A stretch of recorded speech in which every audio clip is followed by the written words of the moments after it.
सभी भक्तों को मेरा निमन प्रणाम।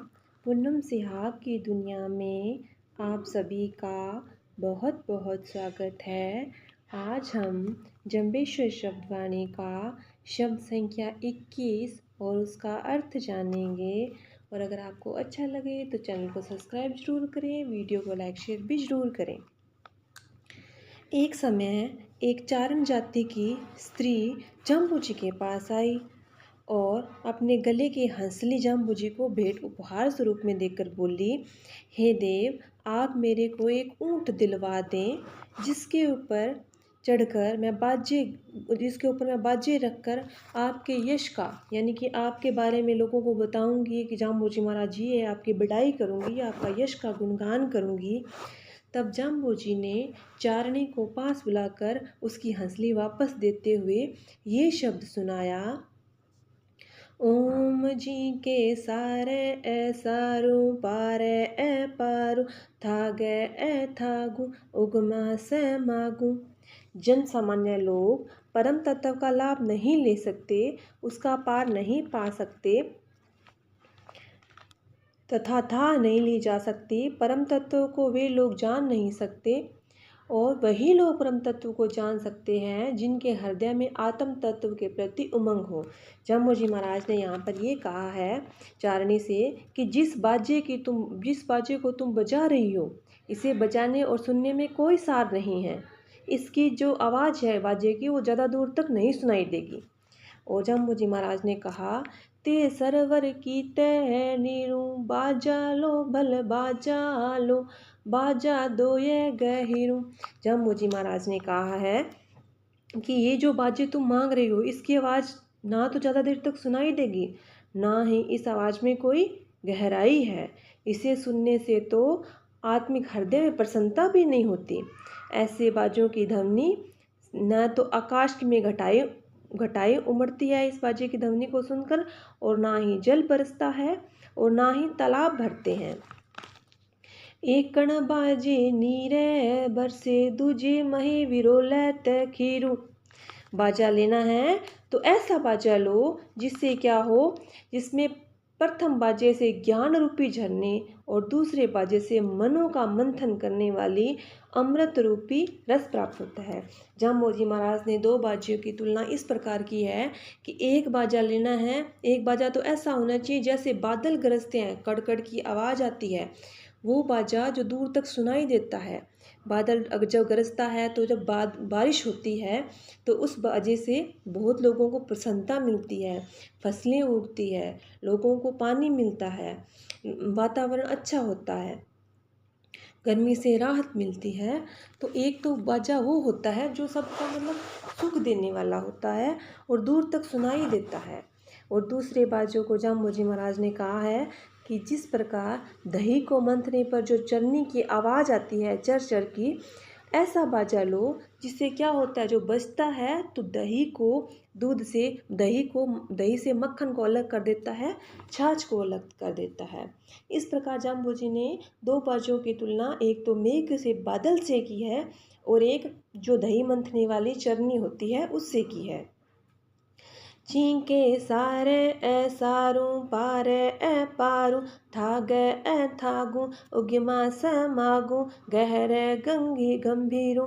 अमृत तत्व अर्थात अखात होने के कारण जन सामान्य नहीं जान सकते, उनको जानने के लिए हृदय में उमंग की गहराई में गोता लगाना पड़ता है।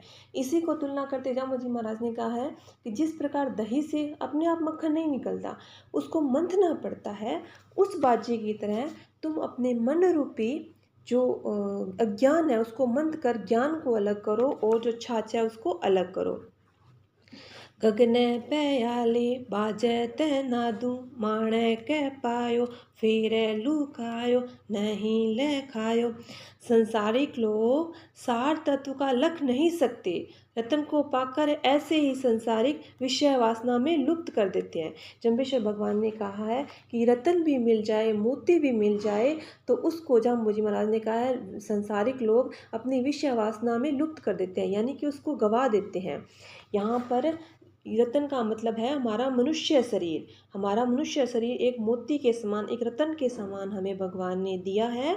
उसको हम वासनाओं में लिप्त करके नष्ट कर रहे हैं। दुनिया राती बादे विवादूं बाद विवादे दाणू हूँ खीणा झूपो पे खीणा भंवरी ही भंवरा। जिस प्रकार भंवरे सुगंध में मस्त होकर अपने आप को नष्ट कर देते हैं, उसी प्रकार दुनिया के लोग वाद विवाद में फंसकर दानवों की तरह नष्ट हो जाते हैं। जम्बेश्वर भगवान ने कहा है कि जिस प्रकार एक भंवरा होता है वो मस्त होकर और फूलों का रस चूसते चूसते अपने आप ही नष्ट हो जाता है, उसको मतलब इतना अच्छा लगता है फूलों की सुगंध। और जैसे वो भंवरा है कमल की पंखुड़ी में क्या करता है, जब रस चूसने लगता है तो जब शाम का टाइम होता है कमल बंद हो जाता है तो वो उसमें उलझकर मर जाता है। इसी प्रकार जम्बेश्वर भगवान ने कहा है ये मनुष्य का मन है ना, वो भी एक भंवरे के समान है।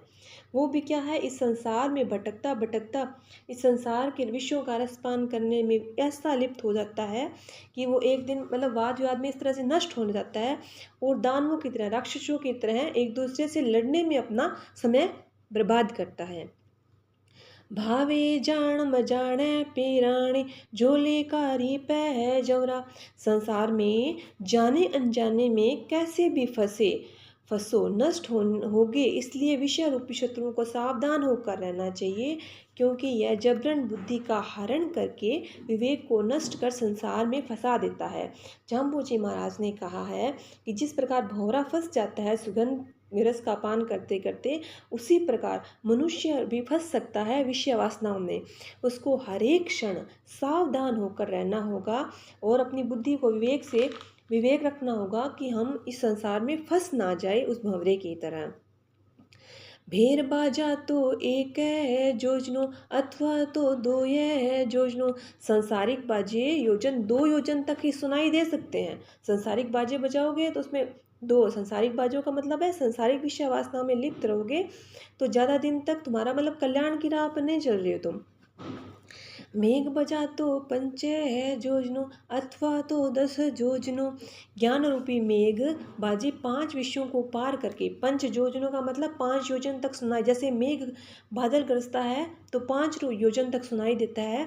इसी प्रकार जब मेघ का मतलब ज्ञान रूपी जो बादल है जब वो गरजेगा तो 5 विषय है हमारे 5 इंद्रियों के द्वारा, 5 विषय 10 इंद्रियों को जीत कर सार तत्व को आत्मसात करवा देंगे। यानी कि जब हमारा ज्ञान रूपी बाजा बजेगा ना तो जो विषय वासनाएं हैं उस पर हमारा नियंत्रण हो जाएगा और एक दिन हम हमारी आत्मा का परमात्मा में मिलन हो जाएगा। यानी कि सार तत्वों को आत्मसात कर लेता है। सोई उत्तम लेरे प्राणी जुगा जुगाणी सतकर जानी। उत्तम विचार वह है जिसकी युगों युगों तक सत्य की कहानी चलती रहती है। यानी कि अच्छे विचार वो है जो हमेशा रहते हैं, कभी ख़त्म नहीं होते। इस प्रकार का बाजा बजाने की जम्बेश्वर भगवान ने बात कही है। गुरु का शब्द जो बोलो झीणी ही बाणी जी का दूरा होते दूरे सुनी जे। यह सब बातें गुरुमुखी होकर महाकाव्य का श्रवण मनन करने से ज्ञान का संदेश दूर दूर तक सुनाई देगा। जम्बेश्वर गुरुमुखी होने का मतलब यह है जो गुरु की बात मानकर जम्बेश्वर भगवान के कहे अनुसार चलता है, उनके वाक्यों को सुनता है, मन में धारण करता है, बार बार उस पर विचार करता है, मनन करता है और उनके जो वाक्य है उनका पालन करता है, तो ये जो ज्ञान का संदेश है, ज्ञान रूपी जो वजह है ना, वो हमें दूर दूर तक सुनाई देगा। शो शब्द गुणाकारूं गुणासारूं भले अपारूं। गुरुमुखी विचार गुणकारी सार रूप अपार शक्ति देने वाला है। यानी कि गुरुमुखी जो गुरु के अनुसार चलने वाला है, गुरु के मुख द्वारा कहे गए वचनों का पालन करने वाला है, वो गुणकारी है, उसकी ओर अपार शक्ति देने वाला है। अतः गुरुमुखी बनकर आत्मचिंतन करना ही सार है। संसारिक बाजों में सार तो न होने के कारण व्यर्थ में बाजे बजाने का क्या फ़ायदा। जम्बेश्वर भगवान ने उस चारणी को इस शब्द में ये उपदेश दिया कि संसार में भटकने का कोई फ़ायदा नहीं, संसार रूपी बाजे बजाने का कोई फ़ायदा नहीं। बाजा बजाना है तो ज्ञान रूपी बाजा बजाओ। यानी कि हमारे अंदर जो अज्ञान है उसको नष्ट करने वाले बाजे बजाओ, जिससे क्या होगा, हमारे हृदय में ज्ञान का उदय होगा और हम परमात्मा को प्राप्त करेंगे। जम्बेश्वर भगवान ने शब्द में ये भी कहा है कि व्यक्ति को मनमुखी नहीं गुरुमुखी होना चाहिए। गुरुमुखी का मतलब गुरु जो उपदेश दे रही है उनके अनुसार चलना चाहिए, उनका पालन करना चाहिए। इस अब ज्ञान रूपी बाजे को जोर जोर से बजाओगे तो एक दिन क्या होगा, हमारा कल्याण होगा, हम भगवान में अपने आप मिल जाएंगे। यही जम्बेश्वर भगवान ने शब्द में कहा है। तो हमेशा भगवान को याद करना है, कभी भी भूलना नहीं है। संसार में भी रहना है, संसारिक कार्य भी करने हैं, लेकिन भगवान को कभी भी भूलना नहीं है। हे भगवान, हमारे पर ऐसी कृपा करो कि हम आपको कभी भी भूले नहीं। एक दिन भी हमारा ऐसा नहीं निकलना चाहिए जिस दिन हम भगवान को भूल जाएं। भगवान तो सिर्फ हम एक बार याद करने से ही खुश हो जाते हैं कि भगवान इतने खुश होते हैं कि ये मुझे याद कर रहा है। और भी कोई भी मनुष्य है इस संसार में ऐसा नहीं है जो सिर्फ याद करने, सभी को कुछ ना कुछ चाहिए, लेकिन भगवान को सिर्फ कुछ नहीं चाहिए। जब हम भगवान को याद कर लेते हैं सच्चे दिल से तो भगवान हमेशा खुश हो जाते हैं। तो यही जम्बेश्वर भगवान ने यहाँ पे समझाने की बात कही है चारणी को कि गुरुमुखी बनो और ज्ञान रूपी बाजे को बजाओ, संसारिक विषयों से हटो और परमात्मा की शरण में जाओ।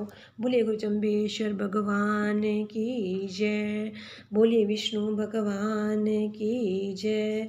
नारायण नारायण नारायण नारायण, श्रीमन नारायण नारायण नारायण, श्रीमन नारायण नारायण नारायण, भज मन नारायण